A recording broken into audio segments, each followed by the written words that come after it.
So, I just found out that I'm autistic. And like, that's a fine diagnosis to get as an adult, right? Like, hey, you remember all those times you thought you were being weird? Well, you were. But really, the autism comes as no surprise, because growing up I always had a hard time making eye contact with people, so this lady's fucking killing me right now. And like, that's fine when you're a kid, right? Because people are like, oh, he's just shy, how cute. But when you can't make eye contact with people in your 30s, they assume it's because you've done something. And it doesn't help that I look like the boyfriend from a true crime documentary. Although I swear I have no idea where she is. I have what they call resting, just killed my girlfriend.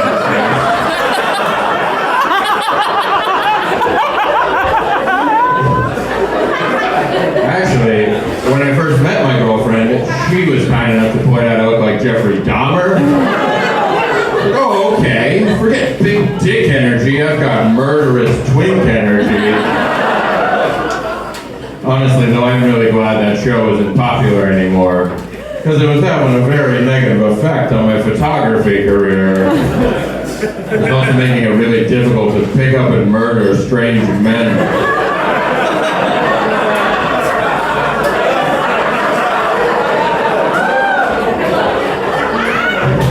The women never see it coming.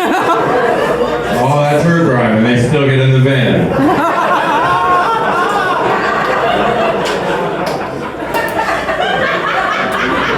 This may just be the autism talking, but I was watching a movie the other night, and I found myself thinking, you don't need 101 puppies to make a coat.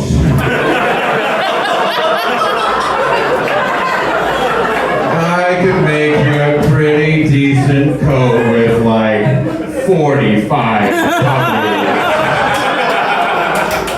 You give me 101 Dalmatians and a staple gun and I'll reupholster your living room.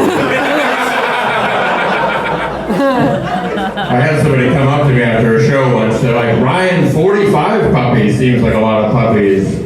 I said, ma'am, you are massively overestimating my ability to make a coat. I'm gonna need some mulligan puppies.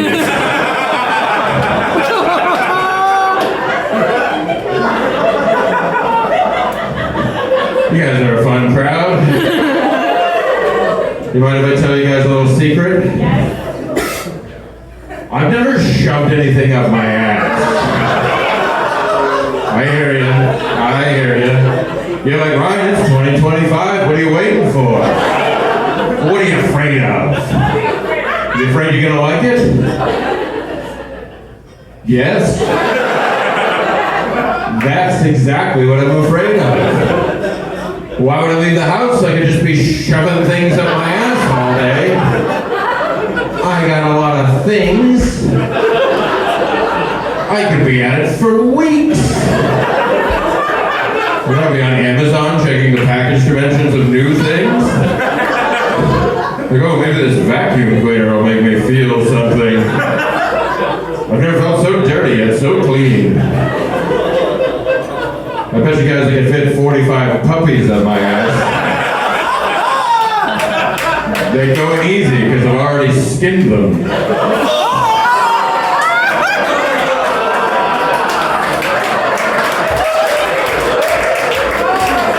Yeah, I don't like that one either. I am sober. I'm 8 months sober. Thank you. I had to get sober because apparently I'm a drug addict according to my friends and family. Which is why I think it's fucking bullshit that I'm lactose intolerant. Like, I've snorted crystal meth, but my body draws the line at soft cheese. This is gonna be a bit of a pivot, but I feel like we should normalize storming the Capitol.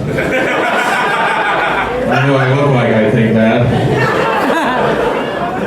But we should just be doing it for everything, you know? Like, I feel like, for example, the fact that Campbell's chunky soup cans are visibly smaller than they were a year ago, I don't believe it's unreasonable that somebody should die for that. People are always like, oh, Doug Ford's gonna go back on his Greenbelt promise. What are we gonna do? I don't know, have you tried cutting his fucking head off? I don't want to stand here and say that's the official opinion of Yuks.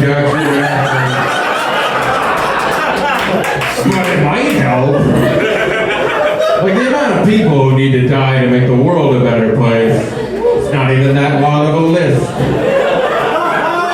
1%, you wouldn't even notice that in traffic.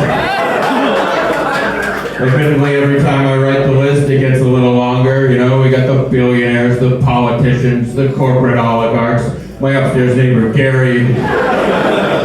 Take your fucking boots off, Gary. It's 4 in the morning. I go up there, I cut his head off, put it in the lobby for the other tenants. Shoes off after midnight. That's the rule. All joking aside, I do like to think of myself as a good person. I am an environmentalist.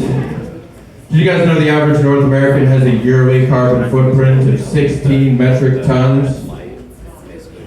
Throughout the 1970s, notorious serial killer and close personal friend John Wayne Gacy murdered 33 young men between the ages of 14 and 20.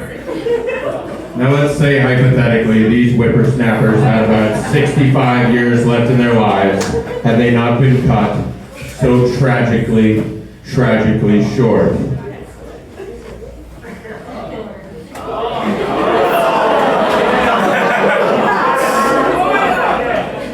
That means, between the 33 of them, that's a combined carbon footprint of 34,320 metric tons, enough to provide power to 434,070 homes for a year, the equivalent of burning 37,971,965 pounds of coal. So if you think about it, John Wayne Gacy did more for climate change than Greta Thunberg ever will. Next time you find yourself thinking, I'm a good person, I'm an environmentalist, I use a paper straw, why not make a real difference and murder a 14